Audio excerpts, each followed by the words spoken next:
बहुत समय पहले की बात है। एक जंगल था। उस जंगल के सभी जानवर आपस में मिलजुल कर रहते थे। उसी जंगल में एक शक्तिशाली शेर रहता था, जो जंगल का राजा था। जंगल में एक लोमड़ी भी रहती थी, जो बहुत चालाक और होशियार थी। लोमड़ी के मन में हमेशा से ही जंगल का राजा बनने की चाहत थी। वह किसी भी तरह शेर की जगह जंगल का राजा बनना चाहती थी।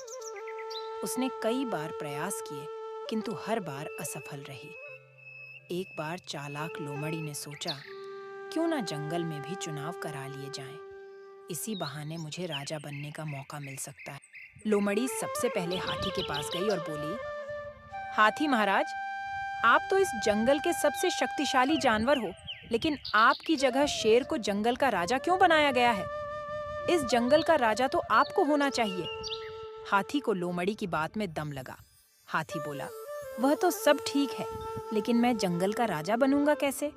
जंगल का राजा तो शेर है।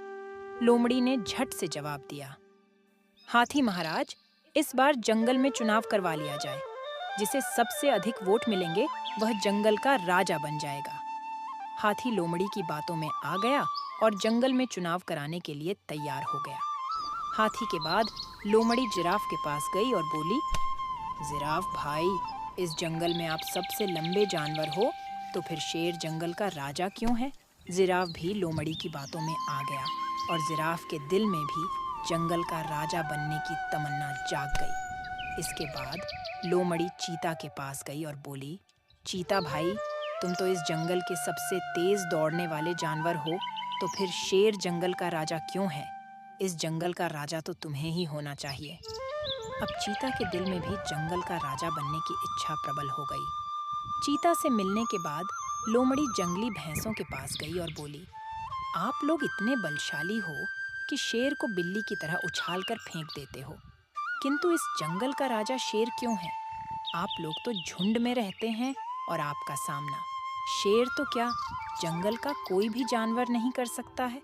इस जंगल का राजा तो आप लोगों को होना चाहिए। जंगली भैंसा भी लोमड़ी की बातों में आ गया और जंगल का राजा बनने के लिए तैयार हो गया। इसके बाद लोमड़ी हिरण के पास गई और बोली, हिरण भाई, इस जंगल में सबसे ज्यादा तादाद तो तुम्हारी है। अगर जंगल में चुनाव हो जाए तो हिरणों में से ही कोई ना कोई जंगल का राजा अवश्य बनेगा। हिरणों का मुखिया बोला, नहीं बहन, हम में से किसी को भी राजा बनने का शौक नहीं है। हम चुनाव नहीं लड़ेंगे। अगर हम चुनाव लड़े और शेर को पता चल गया तो वह हमें नहीं छोड़ेगा। अगर लोमड़ी तुम्हें चुनाव लड़ना है तो तुम लड़ सकती हो। लोमड़ी के तो मानो मन की बात हो गई, वह तो यही चाहती थी। लोमड़ी बोली, अगर आप लोग मुझे वोट दोगे तो मैं भी चुनाव लड़ सकती हूँ। हिरण ने लोमड़ी को वोट देने के लिए हामी भर दी। अब लोमड़ी तो बहुत खुश थी।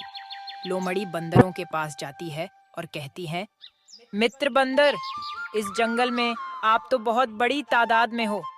तुम तो पेड़ पर भी रह सकते हो और जमीन पर, जंगल पर भी, और मानव बस्ती में, अर्थात आप सर्वगुण संपन्न हो।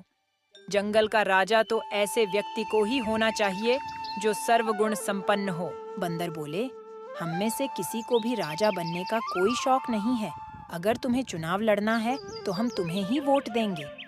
बंदरों की बात सुनकर लोमड़ी बहुत खुश हुई और उसने जंगल के सभी जानवरों के साथ मिलकर चुनाव लड़कर नया राजा सभी को तैयार कर दिया। जंगल के सभी जानवर और उसने जंगल के सभी जानवरों के साथ मिलकर चुनाव लड़कर नया राजा नियुक्त करने के लिए सभी को तैयार कर ली। जंगल के सभी जानवर इकट्ठे हुए और शेर के पास जाकर जंगल में चुनाव कराने की बात कही। शुरू में तो शेर नाराज हुआ, किंतु जंगल के सभी जानवरों के चुनाव कराने की बात पर तैयार हो गया। उसी समय शिकारियों द्वारा जंगल के जानवरों को घेर लिया जाता है। सारे जानवर शेर से कहते हैं, महाराज, हमें बचाइए। शेर बोला, अब मैं इस जंगल का राजा नहीं हूँ। आप में से जो भी जंगल का राजा बनना चाहता है, वह शिकारियों का सामना करे और उनसे जंगल के जानवरों की रक्षा करे। शिकारियों से लड़ने के लिए जंगल का कोई भी जानवर तैयार नहीं होता। तब शेर कहता है, जिराफ, हाथी, गैंडा, चीता और लोमड़ी, तुम लोग जंगल का राजा बनना चाहते हो तो तुम्हें ही इनका सामना करना पड़ेगा। यह सुनकर सभी जानवर कहते हैं कि उनमें इतना सामर्थ्य और जिगरा नहीं है। जंगल के सभी जानवरों के आग्रह पर शेर शिकारियों से जाकर भिड़ गया। शेर के हमले से डरकर सारे शिकारी भाग खड़े हुए। अब जंगल के सारे जानवरों को समझ में आया क्यों शेर को जंगल का राजा कहा जाता है। जंगल के सारे जानवरों को अपनी गलती का एहसास हुआ